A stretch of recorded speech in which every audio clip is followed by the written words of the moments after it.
We can begin if you want to start, Jeff. So. Okay, we'll try to go quickly through things. Can I have a motion to approve the consent calendar from someone? I just wanted to make Here, let's do the roll call real quick. So. Oh, I'm sorry. Okay, roll call. Right. Andy? Yep, I'm here. Armel? Yes, I'm here. And I am here, and I think that's the three of us, right? Yeah, that's 3 for quorum. So we're missing Amir, and we're missing Jonathan. So the 2 board. And I've started having our minutes done by Tony, who does the rec commission. So it's one thing off my plate. So okay, so the next item was the approval of the consent calendar. Approval of the consent calendar. If I could make a correction to the minutes, Andy and my names are misspelled. I am missing an E, and Andy have an E too many. It's okay. LL and Armel LLE.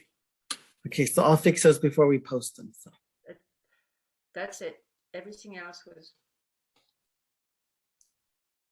okay. So you to make a vote, Jeff, or do I have a vote, or I'll make a motion to approve with corrections. With corrections. I vote in favor. Aye. Do we have any public comment, Franklin? Is there anyone in the right now? I just have our representatives from the Commons and the Friends that are here. So I don't know if they have any other public comment at the moment. You want to raise your hand if you have public comment? Yep. So we're good.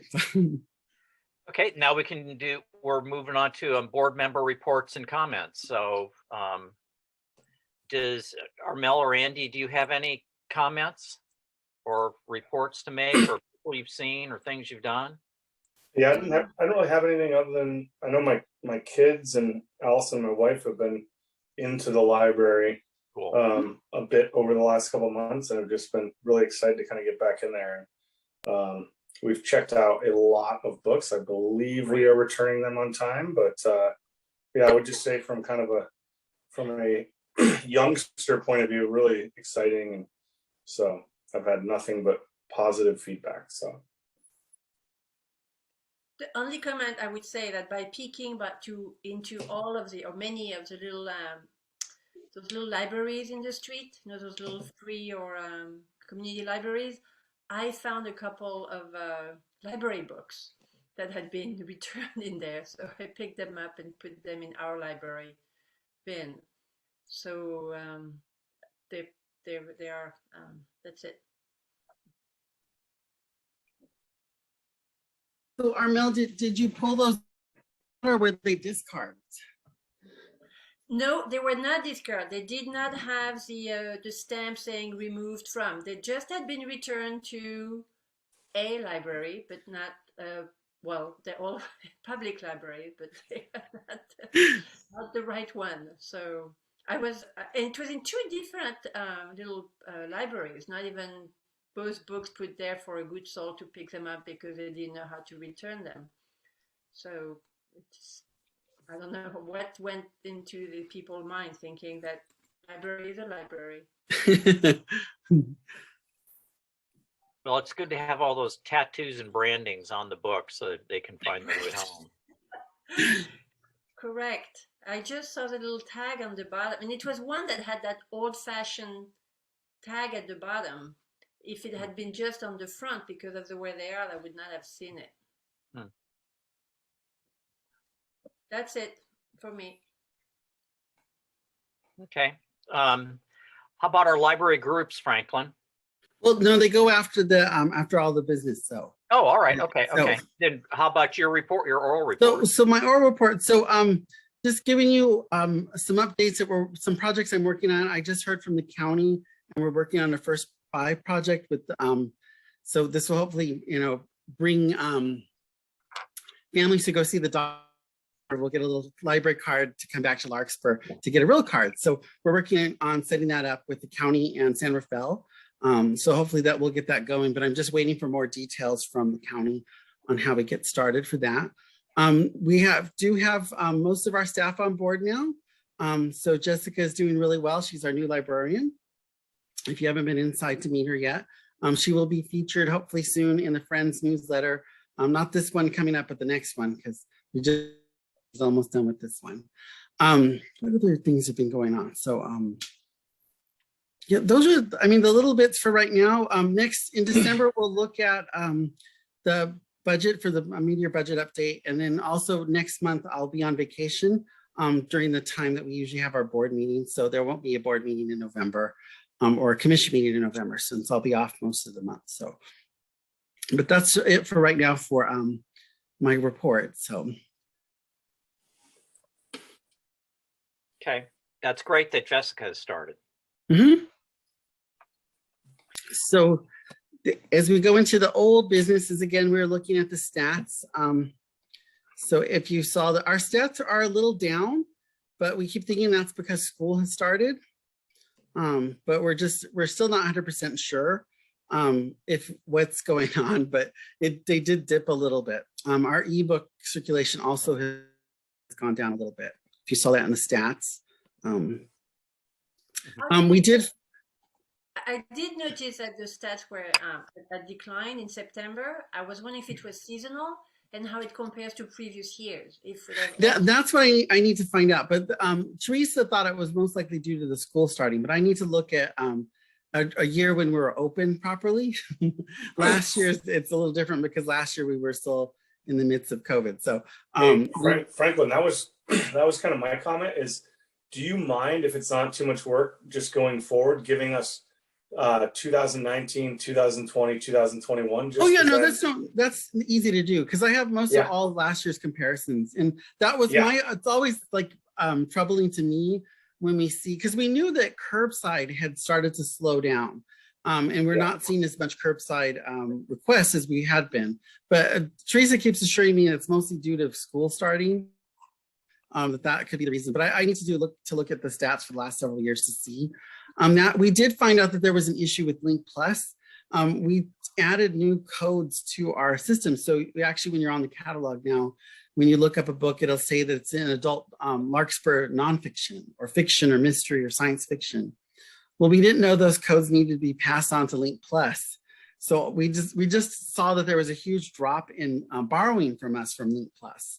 But that's the reason, is that we needed to update those codes with Link Plus. So we've just updated all the codes to them. So hopefully the Link Plus borrowing will resume, but it explained why we had this big giant dip in the Link Plus lending. So I know a lot of our borrowers are still, some of our power users were in this weekend, ordering lots of Link Plus books. So they're going to be coming in soon. But yeah, it was just one of these little details that I thought it just automatically updated. And we saw stuff coming back in that kept saying we couldn't check it in, so we had to change it back to the old code and then check it in finally. But I didn't realize we needed to update that code with them. So that's been done now. So that's in the process. So hopefully next month our Link Plus numbers will go back up again. But yeah, it's no big deal, Andy, to show the 3 years, because I'd like to get a bigger picture of where we're at as well. And the August numbers weren't bad though. Like they look pretty good. Yeah. Just knew that the borrowing during curbside had reduced down, and we were hoping that was because of being able to come inside again. But there's days where we're really busy on the inside and days that were really slow. The next one is just an update on the digital services. If you don't have any more questions about the stats, we're still holding true. We are starting to get a little more support via the city. So as you may have seen on our social media, we've been marketing some of the new programs that are coming up, and we're hopefully we'll begin marketing some of the databases that the Commons and the Friends and the Foundation have paid for to get more usage on those as well. So we're just trying to line up our programming far enough ahead of time to give the city person enough head time to make the stuff and to get it out on our social media. So, but we did move over from Hootsuite to a different type of service that actually, when you click on our link in bio, it takes you to those images. You click on the image and it'll take you right into Eventbrite. So it's a little more seamless, where we couldn't do that with Hootsuite, which we had been using last year. So, and then as the big news is that we did add more hours. So we are now open 11 to 6, Tuesdays, Thursdays, and Saturdays. So we're hoping, we haven't really spread the word yet, but we're getting some new press releases out, and we have some social media letting people know that we are open on Saturdays. But the big issue that we're having right now, though, is that people are so used to us being closed on Saturday that they tend to start parking in all the library parking lot at 5 o'clock. So people who are driving over can't get into the library. So we got to talk to the city manager to find out how do we either enforce the parking until 6 o'clock, because I realized none of the signs out in front of the library say that. The sign in the back does. There's no signs in the front. They just say 30-minute parking, but it doesn't say when it's enforced. So we need to make sure that we put something up. But yeah, at 5, actually at 4:50 on Saturday, all 3 spaces, people parked in and walked away from their cars. They never came inside the library. So it was like, okay, we don't have any space for people to park and come in. So it's just getting the word out that we're open on Saturdays. Yes, you put a sign at Pico saying library is open, do not park there, because that's probably where they go. Yeah, I always see people park, and I'm never sure which way they're going. But you're probably right, at Pico's or something. So, but we were trying to figure out a way of nicely telling them before we really start cracking down on having to enforce the 30-minute. Before we closed, I know the biggest problem we had was the crossing guard liked to park in the space. Everybody would complain to us that the crosswalk guy was parked there, but he now works in Tiburon, so he got a different spot. He said it's much cooler over there. So, so did you guys have any questions about the opening, or? Remind me when it's only been 2 weeks since you opened on Saturdays, right? Mm-hmm. And have you seen, except for a lot of people in the parking spot, have you seen traffic inside? We've seen a few more families come in on Saturdays, and that was what we were hoping for, because we knew being open on Saturdays give people an opportunity who weren't able to come in during the weekday to come in. So I think as it goes by, we'll start to get more and more visitors on Saturday. But again, it's only the second week, and we really didn't do a big, me and Teresa keep joking about getting a sign to put on the front of City Hall that says we're open, just to get people to come in. But we, even with our curbside sign, people will go, "Are you doing curbside?" Even though we have the big curbside signs outside. So they're not reading all the signs. You have these brand new shelves with the DVDs. You see that now that people can come in, they actually are, because they're still a little tucked away. So yeah, well, no, I mean, I think the CD collection is being used, but it's being used more by people in the MarinNet system. So we're getting lots of requests for the music, so it goes out that way. And I know the large print, our regulars, I still have not seen our regulars that were coming in before we close to use the large print a lot. But the large print is, and it's a much more visible area and easier to sit. The biggest question people keep asking us is when are we going to return furniture to the library, but we're still waiting for little kids to be vaccinated before we make any move to restore furniture. And that's the big thing too, is trying to remind patrons, even though Marin is starting to lift the indoor mask requirement, that we just need to remind our users that we do have a lot of children who are not vaccinated, who are visiting the library. And so we still want to make sure that we're creating a safe space for everybody. So, and I think that will be our next big messaging push, is to remind people to wear it. Because I know that Ruli's brought all their furniture back inside on Saturday, because that was on the news that they had lifted the mask mandate from Marin. But at this point in time, the city has not rescinded the mandate. So for city buildings, it is still required to wear a mask inside. So. And how are the other libraries handling that? Who also have children coming, and I think that your point of protecting the children is extremely valid. And most parents are really, it's like we have a mixed bag. We have some that are really concerned, and we have some that are okay. And so most of the parents that I know that are concerned about it usually come in by themselves, and they haven't been bringing their children in. And it's just because they're very wary of exposing their kids. So, but most of the older kids they're wearing their masks. Every once in a while we have a little one that takes their mask off, but for the most part, everybody has been wearing masks inside. I was wondering how the other libraries who also have that same problem of just having children coming in, who are not vaccinated are dealing with it? Do they have signs that say, as long as children are in the room, keep your mask on? Or? I'm not 100%. I'll ask that at the board meeting that's coming up, because I haven't really had a lot of feedback. There are libraries that are small, like Sausalito and San Anselmo. They each have different, they're open days. I don't think they're open as much yet. I think we're off. The days that we're closed are the days that San Anselmo is open. And I know they're not open on Saturdays right now. And Sausalito, I'm not 100% sure. And they keep saying Corte Madera has reopened, but we're not 100% sure if it has or not. So. Okay. Okay. Thank you. Do you want to update us on the digital services stuff then, Franklin? No, well, the digital service stuff is the only thing that happened was that we moved over from Hootsuite to a different thing. So that's really all we've done. So. Good. Okay. Then I think we're on new business items. Yeah, so the new business item was the collection development policy. Excuse me, Franklin, let's just let the record show that Jonathan is here. Welcome, Jonathan. Yeah, Jonathan. Hello, everybody. Sorry to interrupt, Franklin. Thank you. So so in front of you guys got to see the collection development policy. Did anybody have any comments or questions or concerns or?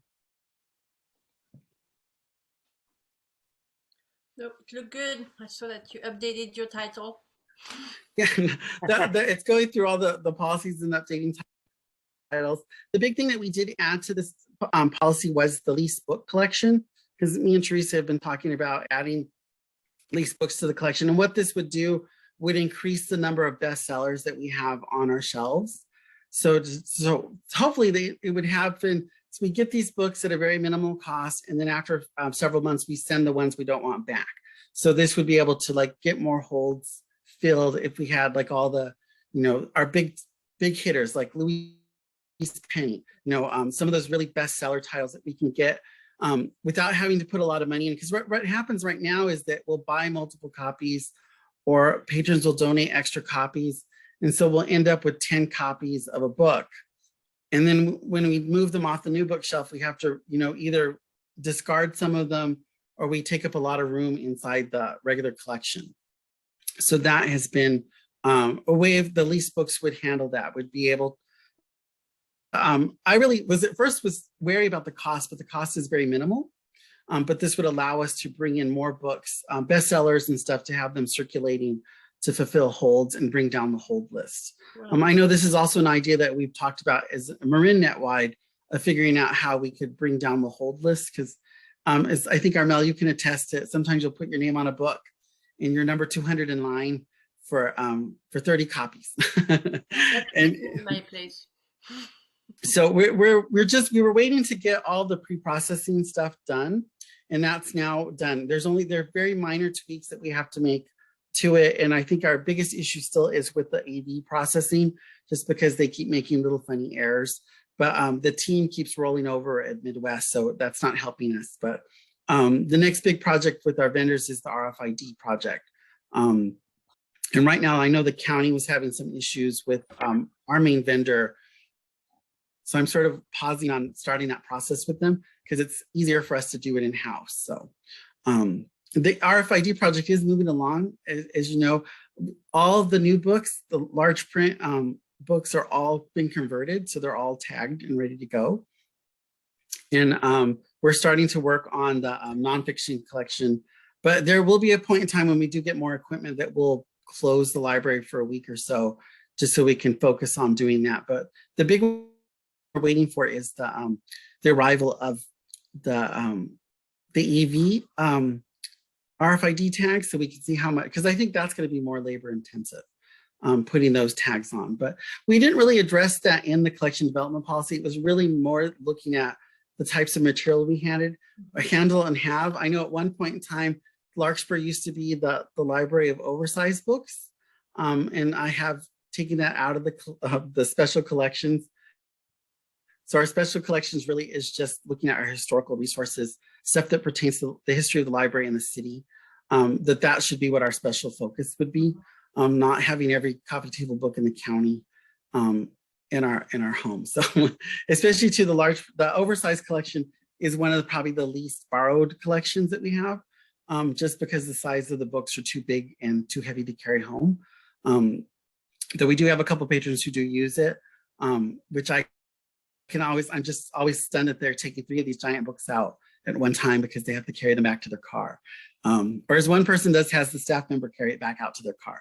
So I don't know how they're getting them in their house. So, but if you guys don't have any comments, then we'll proceed. I've given this to the librarians. More of it was updating formats and just trying to make sure that we cover the bases. As you guys are aware that if there is any challenge to material, this would be brought to you guys to review as well. Right. For any challenges to library material, but knock on wood, we haven't had any issues as far as I know here. But we've actually been pretty good. But so far we're doing well. But just in case if you saw that you guys would be called in to help me make a decision on a book if somebody does challenge a book or material that we have in the library. So.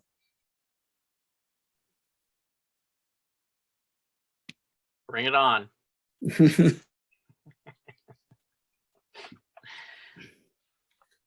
Okay, so next month I'll bring you, or in December I'll bring you the completed one, and then we'll have it signed off by the city manager. So any more edits that we make, we'll bring back for you to see. Okay. Okay. Okay. Should we move to our friends in the foundation people? Yeah. So let's well, I'll have Barbara go first. So Barbara, I'm gonna promote you to the panel.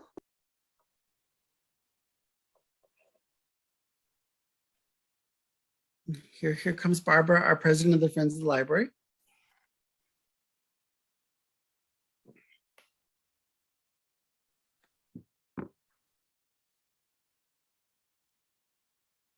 And then you just need to, oh, there you go, Barbara. Get unmuted. Hi, everybody. Let's see. I'll let you see my face here. View. Let's see. Here we go. Okay. Hi. How's everyone? Hey, Barbara. Yeah, great to see everybody. I'm sorry I didn't get to meet our new trustee today. And I'll be very brief because the Giants are playing now and I'm a fan. So I wanted to let you know that, let's see, our friends met in person for the first time for our October meeting, which was last week.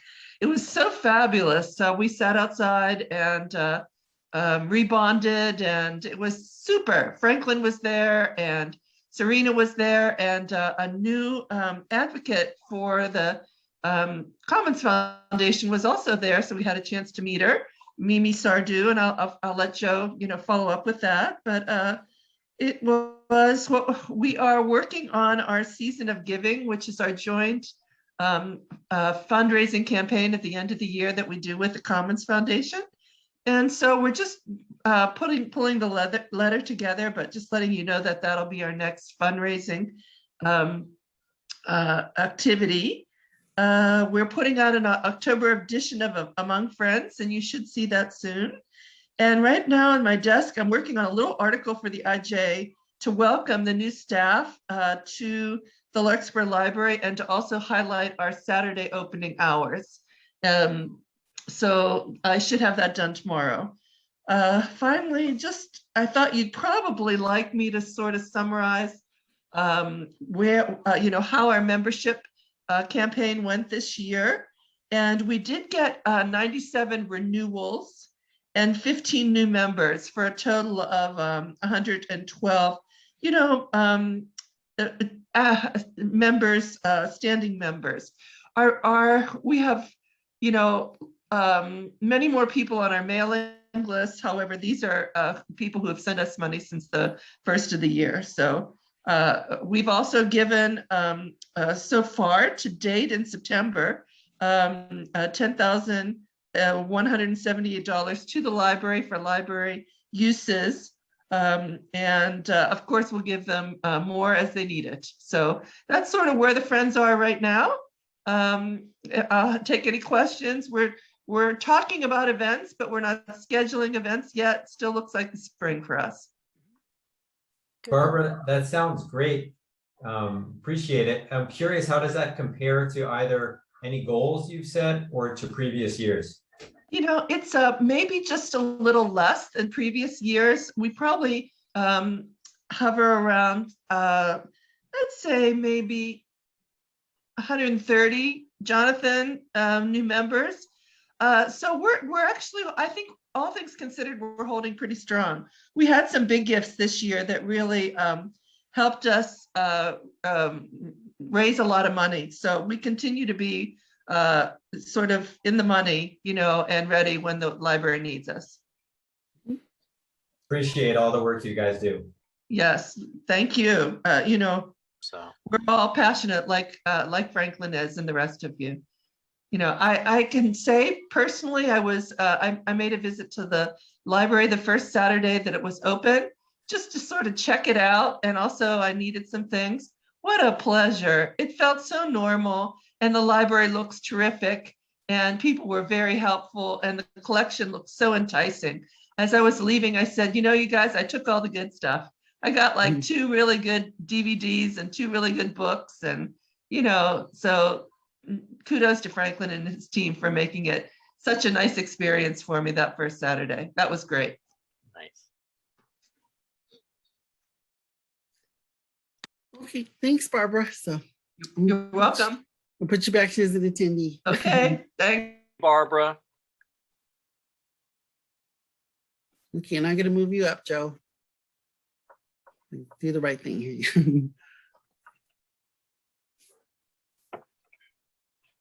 Here comes Joe Jennings, the president of the Commons Foundation. Drum roll, please. Hi, everyone. How are you? Hello, Joe. Nice to see you, Armel. Hi, Jonathan, Andy, Jeff, So, Hi, Jim. Franklin. I'll try and be brief, but there's an awful lot going on, so I'm going to parse it into a couple piles. We're entering what's probably the most critical phase of the capital campaign and the new modern library being built for Larkspur. And an awful lot of the action and focus will be on the city and the city council and the city manager. So let me go to set this up. The good news is we had phenomenal progress over the summer. We had in June, the state approved its matching grant program in the 2021-22 budget. The state awarded $1 million gift to the Larkspur Library, which I don't think we received yet, but which the city manager was reported to say in the Marin IJ that a portion will be spent on infrastructure at Rose Lane for the new library. And we had the city announce the plans that it needs to move out of City Hall. And at that meeting, the city council expressed its intent that the library would not move back into City Hall in the future. So those are all huge external drivers that are affecting us. And the city in the next N number of months, and if I was good at forecasting when cities would do things, I'd probably do interest rate forecasting and make money at it. But the city has to work through a process with the city council of collecting input from the public, and they have a series of decisions to kind of work through. There's the temporary, they have to get a final report for this from the engineer about City Hall. Then there's a temporary, what are we doing with City Hall, all employees, all services, including the library. And that temporary is probably Franklin knows better than I do, 6 to 12 months out for 12 to 24 months from that, theoretically. Embedded in that set of decisions is, what do you do with the library? You know, because you don't necessarily have to send the library where you send the rest of City Hall. So is it going to be a shared resource? What are you doing with it temporarily? What are you doing with it long term? The city also has to decide at some point between now and February 2022, what's in the grant application they're making to this state. And that's probably the second most important thing on the list of important things that need to be decided, because we need to maximize the amount of money we have available to be matched by the state. And Franklin can explain more about that. And then lastly, we need a time schedule of, you know, once they've made these decisions, when are we doing the temporary move? You know, when are we filing the grant? What's the view of the vision of what they're doing with the library at Rose Lane, and all those things. So that's the city side of what our environment looks like for the next 6 months, probably. On the fundraising update, as of today, we have $1,745,630 raised in pledges and cash toward the new building. And one way to look at that is we are, call it, you know, a third of the way there. But more importantly, we have nearly $1,051,000 in cash in hand. So that's a pretty good number right now.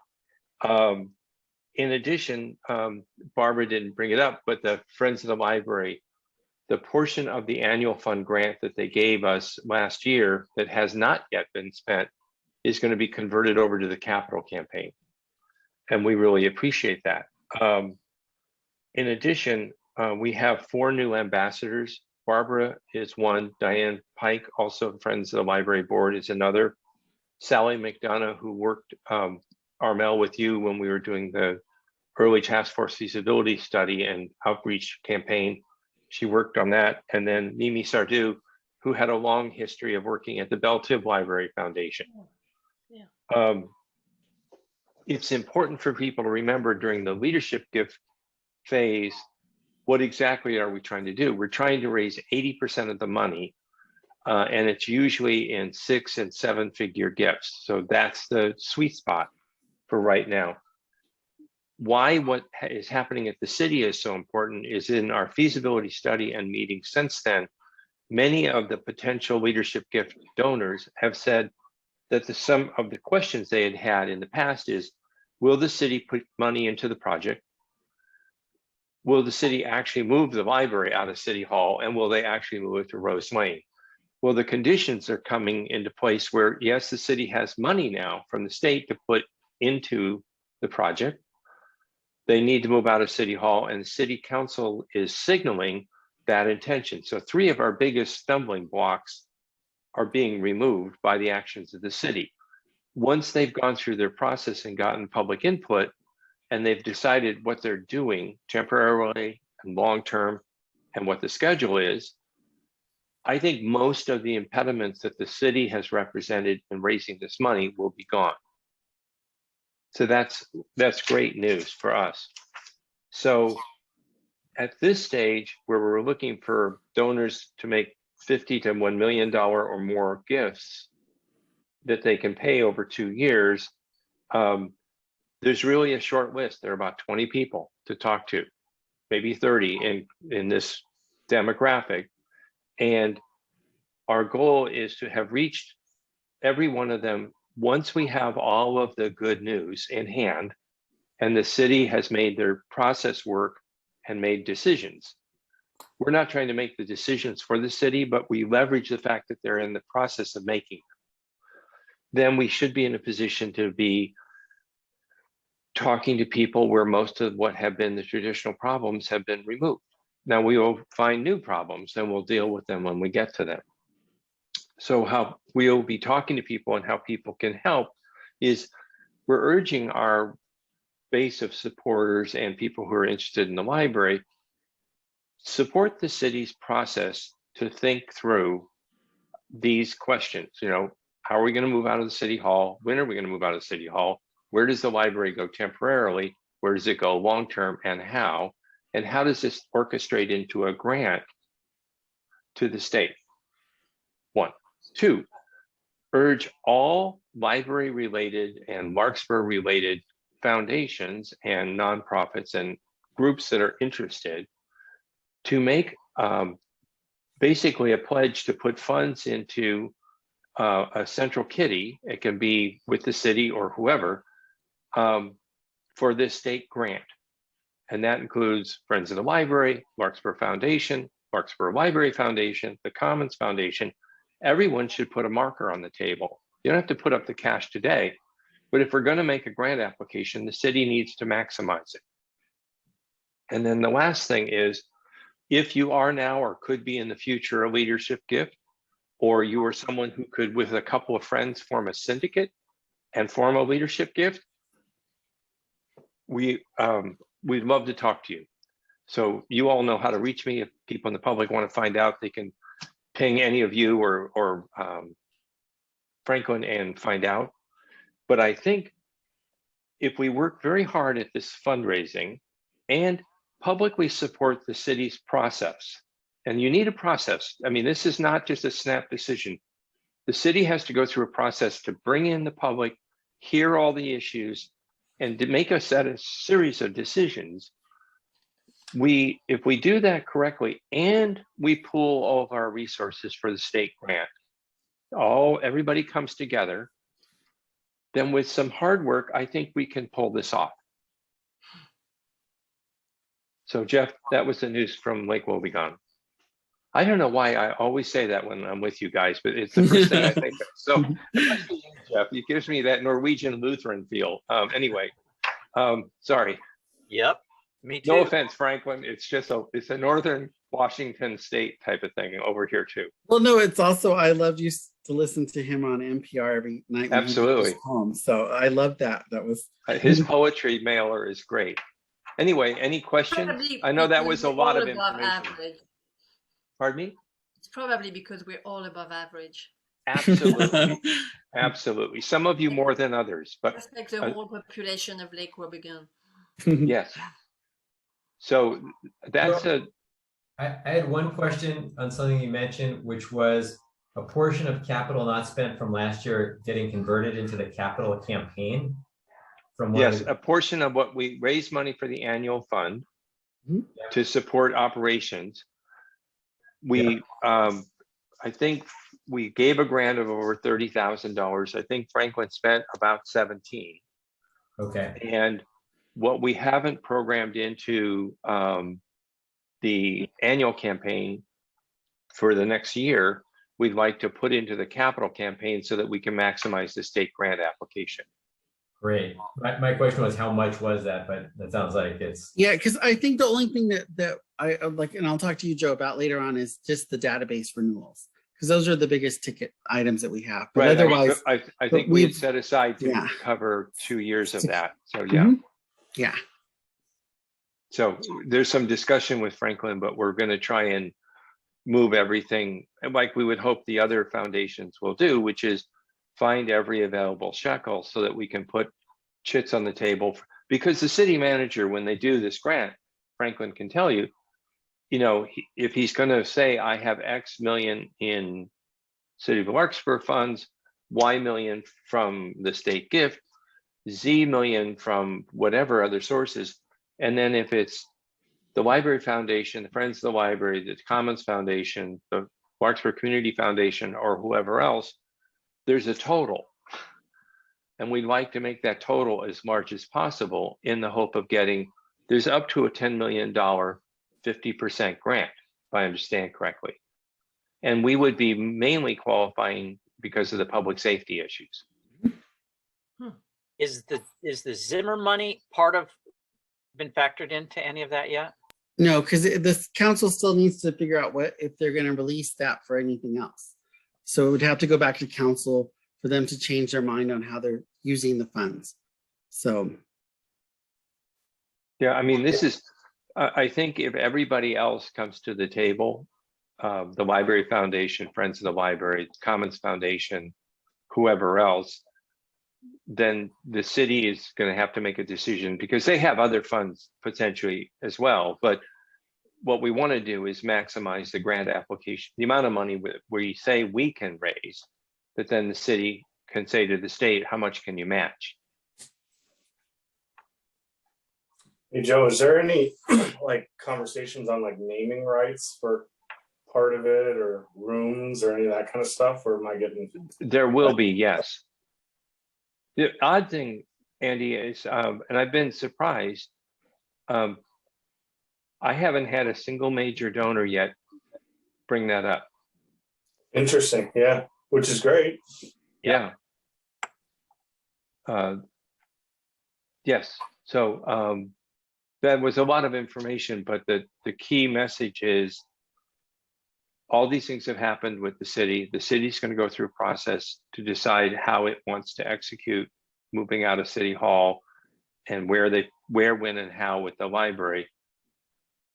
By February, I think it's February, isn't it, Franklin? The application for the grant has to be the applications have to be in by February. So, and that's tentative, but it's a date, and we need all of the supporting organizations for the library, Commons Foundation, Library Foundation, Friends of the Library, anyone else, to put a pledge on the table of how much money we can count on for the grant.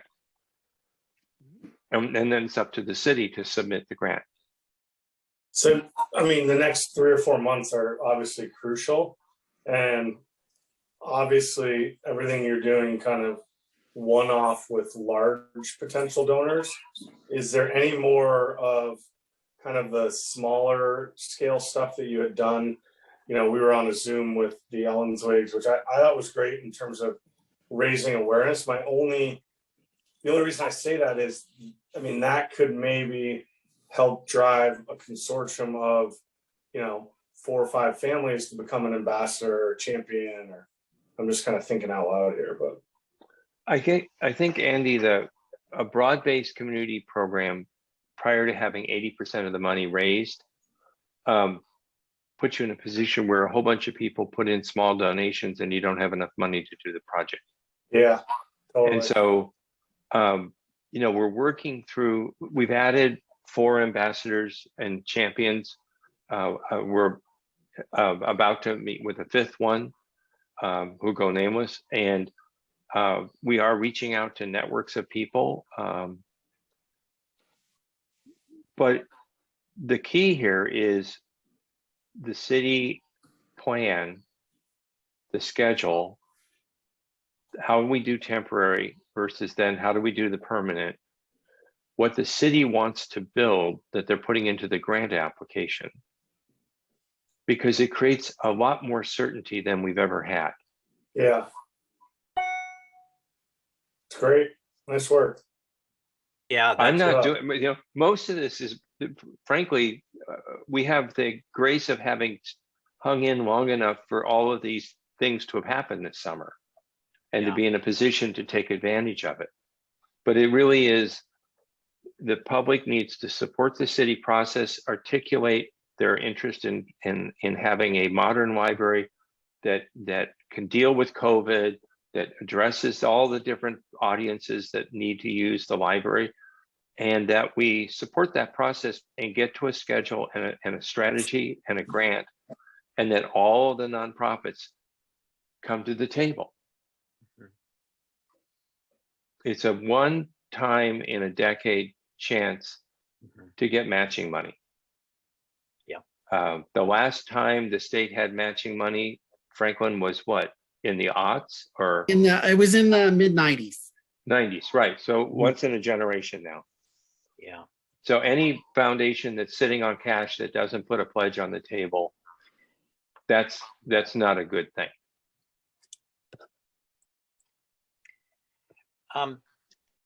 Boy, thanks, Joe. That was really great to hear how those pieces of the puzzle fit together, and it's not like a really detailed minutia puzzle. It makes sense, I think, and it's. I can make it more complicated, Jeff, if you No, want. But don't, please don't.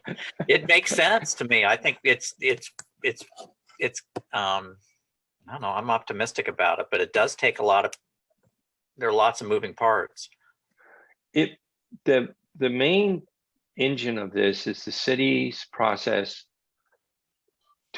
and Franklin's been through this before.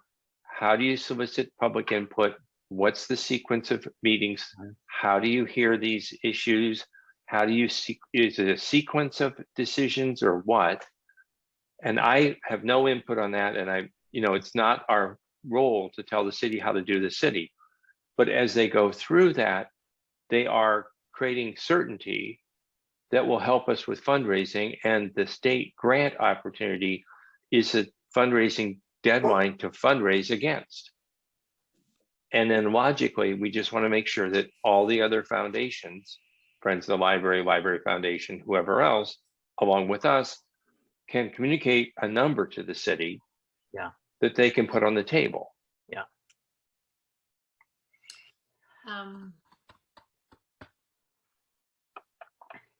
Yeah. Don't hesitate to call upon us or let us know what we can do to fill in any of those things that need to go onto the table.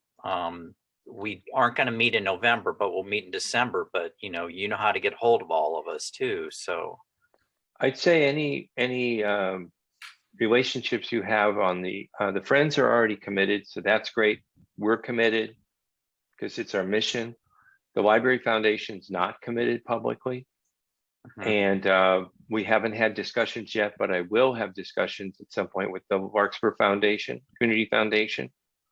My guess is that they won't be, because it's not the kind of thing they normally would fund. But I think this is a once in a generation opportunity that maybe they would. And then we're talking to other organizations in Marin and individuals, of course. Yeah.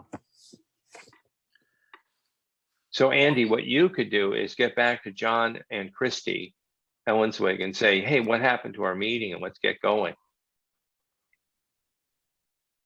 And Jonathan, now that your company's big and successful and launched, you could do the same. I was gonna. Armel, you could lobby the Library Foundation for us. That would be great. Yeah. And Jeff, I don't know what you could do, but the other three Well, I can definitely give jobs to. you can dream up stuff for me, Joe. We'll talk. We'll talk some. It'll come to me. Don't worry. It'll come to me. Yes. So Okay. Franklin, that's everything. Okay, thanks. Thank you. So I'm going to move you back to attendee. Thanks for joining us, Joe. Good to see you. All right. Bye, everyone. Good job.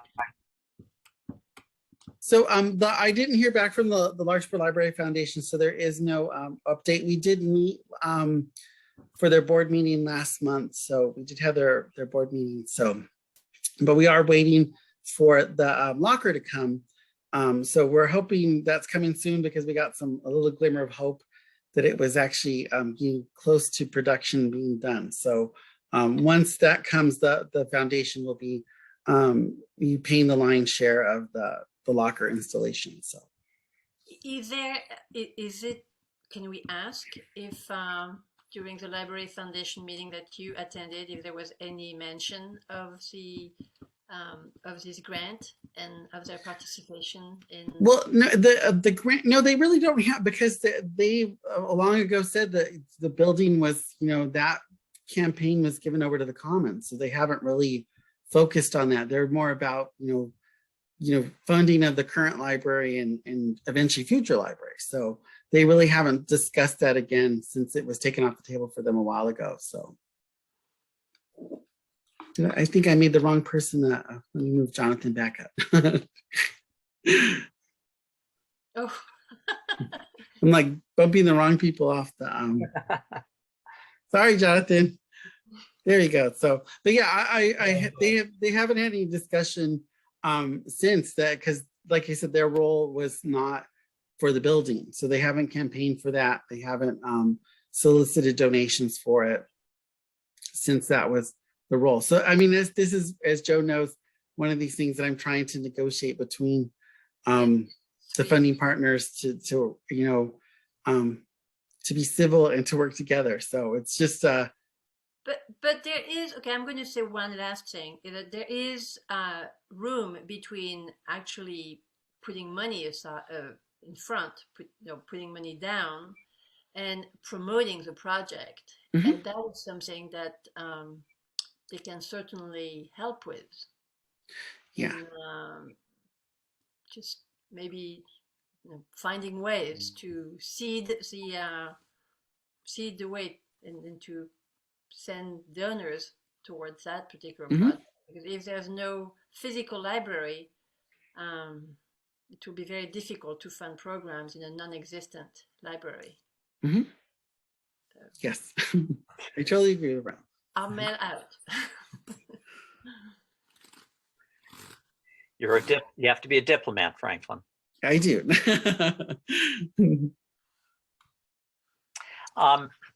Do we have, I mean, if we're going to meet in December, we should think of, we should send you things along as Yeah, things. so if you guys think of something you want to, I know the big topics would be the update of the collection development policy and Okay. then review of the mid-year budget, so we can have that ready to go for mid-year budget review. So that will be in December.